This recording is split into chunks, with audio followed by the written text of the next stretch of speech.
Hello and welcome to Katawa Shoujo, episode 20. It's been a long, nice time. Whoa, 20th anniversary, fuck off. Alec is happy. I listened to the sound of my heartbeat for a moment, trying to shut out the sound of the nurse tapping away on his computer, and my own heavy breathing. It's steady. Damn it. Not even a week and I end up like this again. I really screwed up this time. Should have known better than to play the half-baked sports star in front of a real one. Get it? Half-baked because she has no legs? I don't think that was a pun. Puns on handicapped people. I don't think that was one. Yeah, it was. And why did I try to act brave? Like that heart flutter was no big deal, even when it was obvious that it was. It's just a reflex to push it away, to keep it inside. I didn't want it to happen. Said aside, James. I said aside. Said inside. I said aside. Well, you should watch this video. Okay, I will. Do. Good. I didn't want Emmy to see it. Who? Stupid. You have to be more careful or I'll end up in hospital again. Or worse. What? That's my final thought before I give in to the tiredness. Yeah. Does he die and the game's over?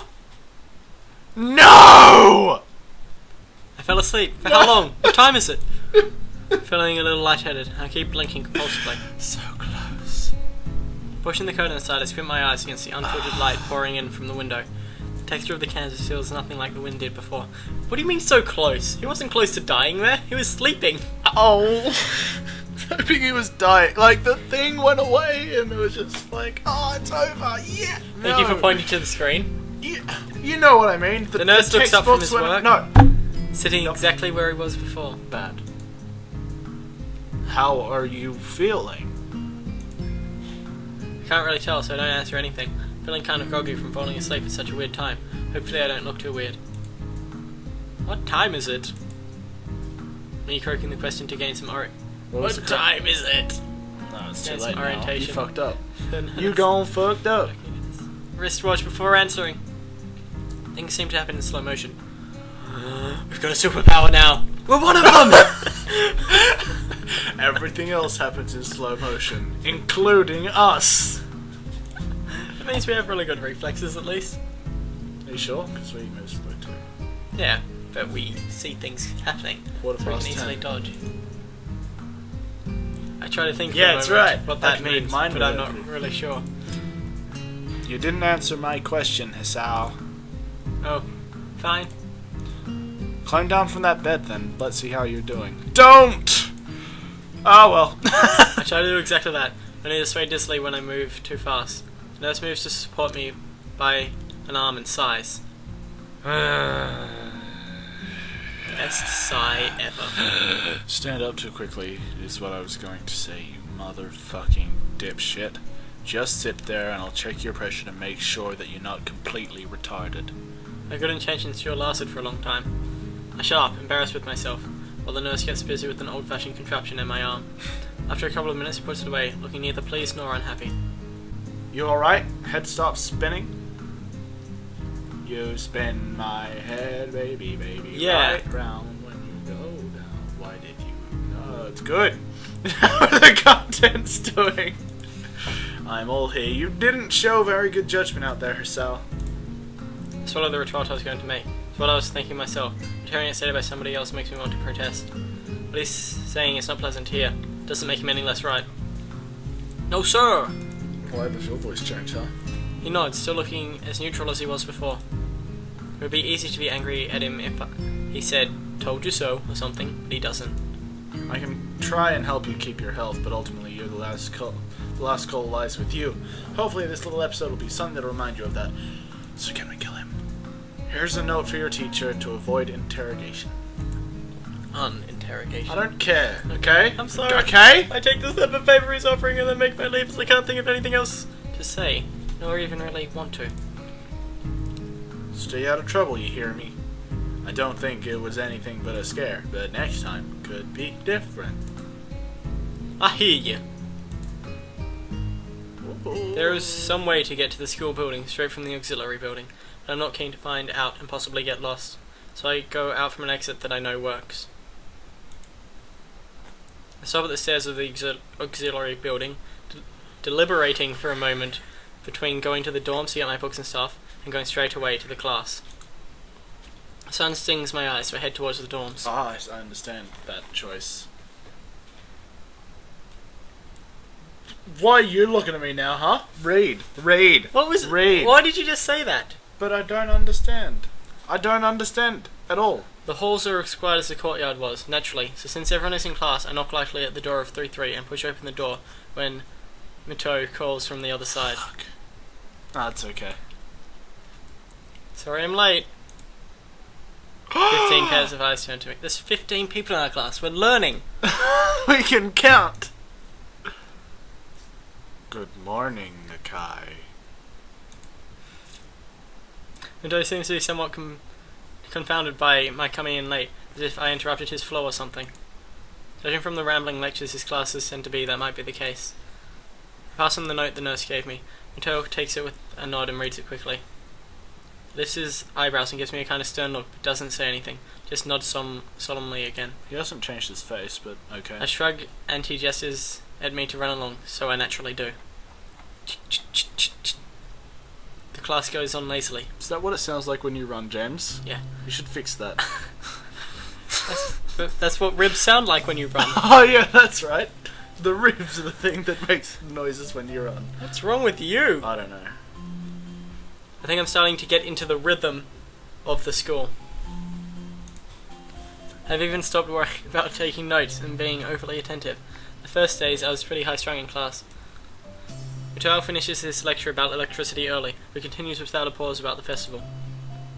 So, as you know, the festival is on the day after tomorrow.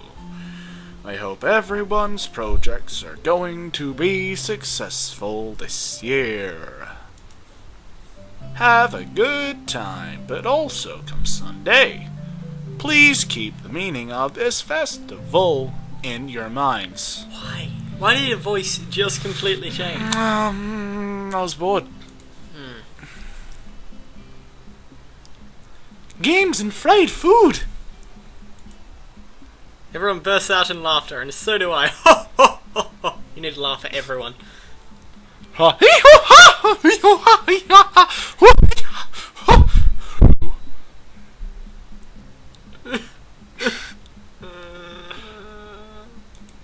can we stop playing this game now? Yes, Who's Mikado? Misha. That's bullshit, and you know that. What do you mean? It's bullshit! Did you think Misha was a real name? Why not? Honestly, really? Mewtwo? Mewtwo. Oh my god, it's a Pokemon! Oh my god, it's a Pokemon school! For Pokemons! No! And Mewtwo is a teacher. Of course he is. Mewtwo's like the smart Pokemon. But what... You need to be faster, Alec. I didn't skip that! It's an automatic thing, don't hit me. The remainder of his sentence is buried beneath the ring of the lunch bells, and everyone starts packing their things. What do you say? Okay. Toad deliberates for a moment, but since almost nobody seems to pay attention anymore, he gives up and sits down. It's crowded in the hallway. Oh my god! More Hallways in the school superpowers! They all get. turn into greyish blobs of people that we've already met, but you know. Most of the students seem to be heading down the cafeteria. Normally I'd join the flow and grab lunch myself, but today is different. I had a heart attack. Today I've been invited to lunch on the roof. All that. No. An odd location, but that's where I was told to go. Fortunately, I managed to find shelter from the storm in the lee of the classroom door. Eventually, the torrent subsides and I step tentatively hallway, only to be met by Emmy, who comes flouncing down the hallway like a cannonball. Hey, Hasao! Hey, Hasao!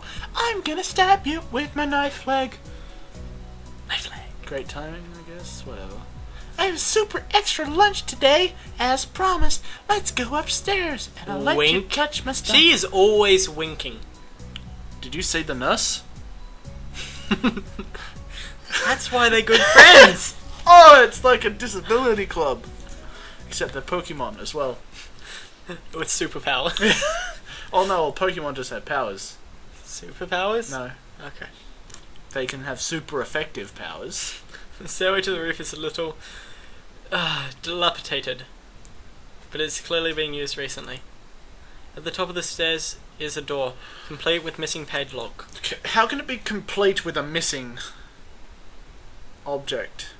It's like saying, look at this car, it's complete with a missing door. Yeah. It's not complete. It's like it fits the scene because the stairways are a bit dilapidated. So Which therefore means, the door James, would be. what does dilapidated mean, James? I used to know. I used to know. And now what? I wonder who the intrepid individual was that removed the lock. Teleport. Amy shoves the door open and steps beaming into the sunlight.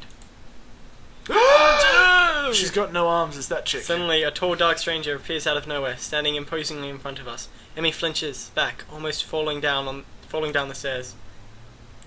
Eek! Hello. That's obviously Bryn. I mean, the color of the text as well. No. You know her voice. No.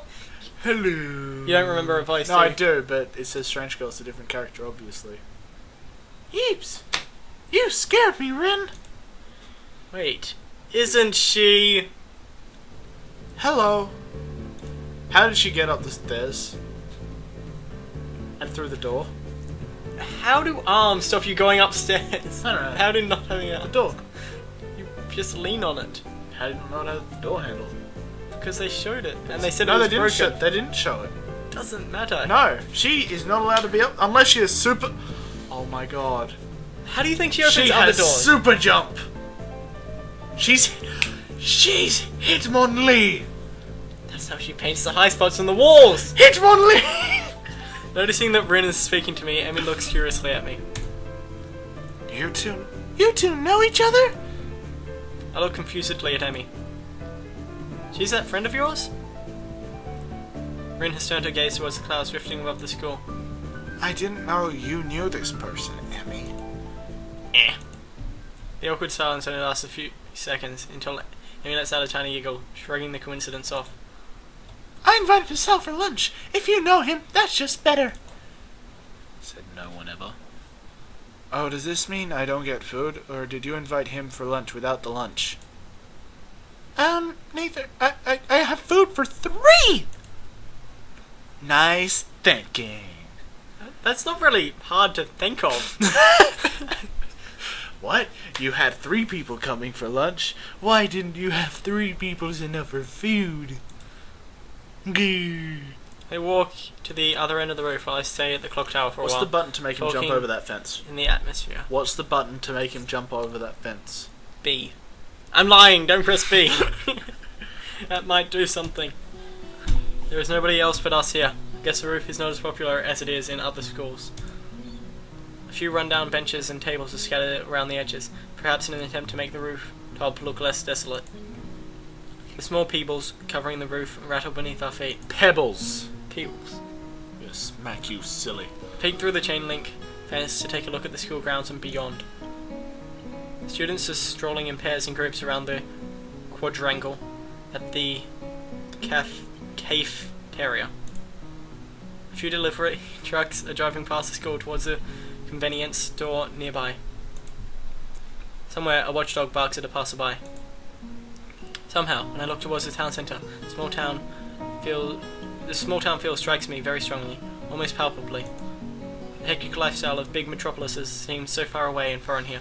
Nobody has to run to catch a bus like their life depended on it, or get their senses overloaded by the neon lights and traffic jams. I feel surprisingly optimistic about this new life of mine. Look at my new hometown, even if it's only going to be mine for one short year. Oh, optimism.